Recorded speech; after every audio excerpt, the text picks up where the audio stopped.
Hi, today I'm with Oppo A77 and I'll show you how to check battery temperature with Ampere app on this device.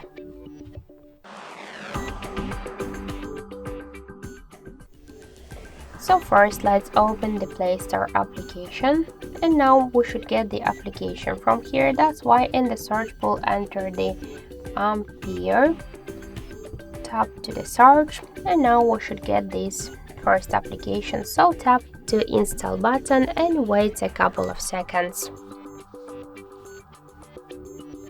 After that, click or tap to open button, tap to yes I agree, pick close, tap to OK, and you'll see here information about battery temperature.